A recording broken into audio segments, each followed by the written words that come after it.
In this video, I want to talk you through the 7 primal movements that your body was really intended to perform. And these are movements that are functional and that you really need to master in order to function properly. And the unfortunate fact of the matter is that most of us, gym bro or not, are not functional. The vast majority of us find it difficult to move around in our environment. We suffer from bad backs and knee pain and aren't all that strong. And this is the result of the way we live. Unfortunately, modern life is not conducive to functional fitness because we're very rarely challenged physically in any meaningful way. The majority of us spend most of our time sitting down, and that means we're getting zero exercise. What makes this worse, though, is that sitting itself is actually bad for us too. Why? Because when we sit, we're forced into an unnatural position. Think about it. There were no chairs in the wild, so you would never have made this movement. When you sit at a desk, it forces your legs into a right angle. This means your hip flexors, the muscles that move your legs upward in front of you, will be shortened and tightened. At the same time, your hip extensors around the back will be stretched and elongated. Meanwhile, your pecs are going to be bunched up as your arms lean forward and your neck will be constantly pointing down at the screen. Your back will likely be rounded too, shoulders forward and diaphragm squashed by the weight of your upper body. In other words, you're gradually destroying your joints and musculature, and you sit like this for 8 hours a day, 5 days a week. And then you come home and sit like it some more. So, how will we relax in the wild? Simple. We'd squat. Squatting is the natural equivalent of sitting, and it's actually really good for us because it puts us in a full body stretch. Today, a fair proportion of people are actually incapable of squatting at all. Try it yourself. Are you able to completely squat down while keeping your heel flat on the floor? Now, this is considered one of the basic fundamental movements that all of us should be able to do. In fact, there are thought to be 7 of these primal movements, which are squatting, lunging, bending, pushing, pulling, gait, that's walking or running, and twisting. If you can't do these basic 7 things, then chances are that you're lacking in fitness, in flexibility and in general health, and it will very likely lead to injury and other problems somewhere down the line. So, can you guess where we're going with this? That's right, these are the basic movements that a good training program should be made up of. By training the 7 primal movements, you're able to strengthen yourself through all the regular movements that you might face in daily life, and that you're able to prevent injury in all of them. And now, if you introduce additional isolation exercises on top of all this, just to hone a particular muscle group that seems to be lagging, then you'll be able to improve your aesthetics without worrying about creating imbalances or potentially encouraging an injury. We briefly touched on the idea of compound movements in the first video, but just to reiterate, these are your movements that utilize multiple major muscle groups at once in unison. Examples of compound lifts include squat, deadlift, bench press, pull-up, press up, also known as push-up, overhead press, and kettlebell swing. What's cool about these movements is that they actually lead to better fat loss and muscle gain.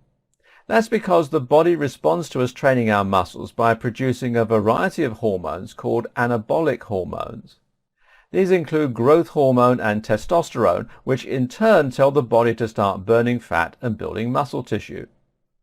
The more muscle you use, the more of these hormones get released. So, as you can imagine, something like the squat that incorporates all of your biggest muscles into one powerful movement will really encourage your body to go into a muscle building zone. What's also key to point out at this stage is that compound movements allow you to lift heavier weights. Why? Because when you go compound, you're using more big muscle. More big muscle means more power, which means more weight. And as you might imagine, the more weight you move, the more intense the workout becomes for the body as a whole.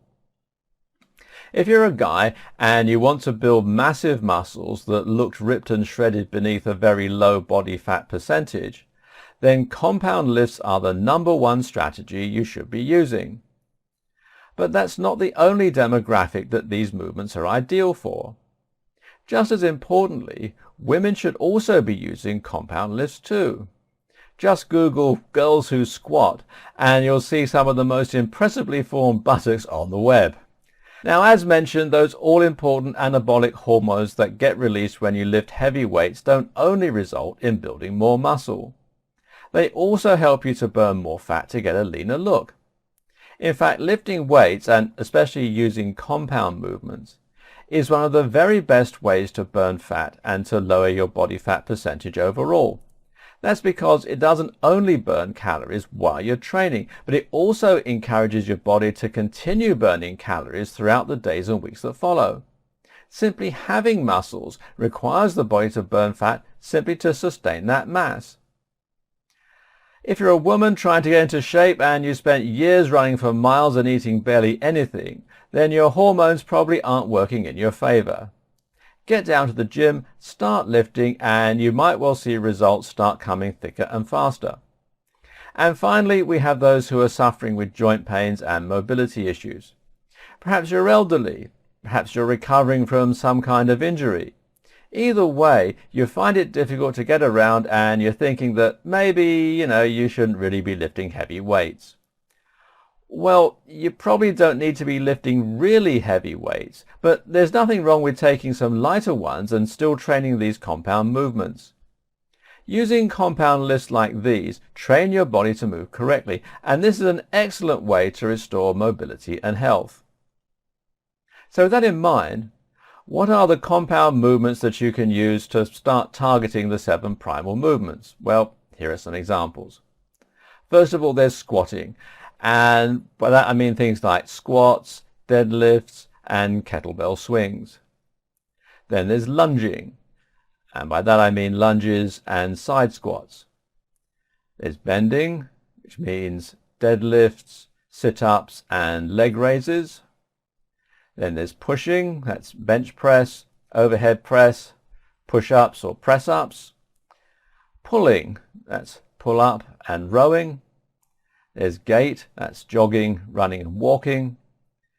And finally twisting, now that's heavy bag, twisting sit-ups and cable wood chop. So if you take these exercises and combine them into a workout, you have performed a routine that targeted every important movement the human body is capable of, that results in a huge amount of muscle and that puts the body into a highly anabolic state. Now, this is important. Before you try any of these movements, it's important that you learn how to do them properly. This is kind of the whole point. If you don't learn how to use the moves properly, then you'll actually just be rehearsing and learning bad movement patterns, which will in turn cause you to become increasingly injury prone. Little mistakes like rounding the back during a squat can even lead to an immediate injury, so make sure you find a trainer in the gym or someone who looks like they know what they're doing and ask for help. You can find plenty of instruction online, but nothing beats actually speaking with someone who can see your form and correct it in person.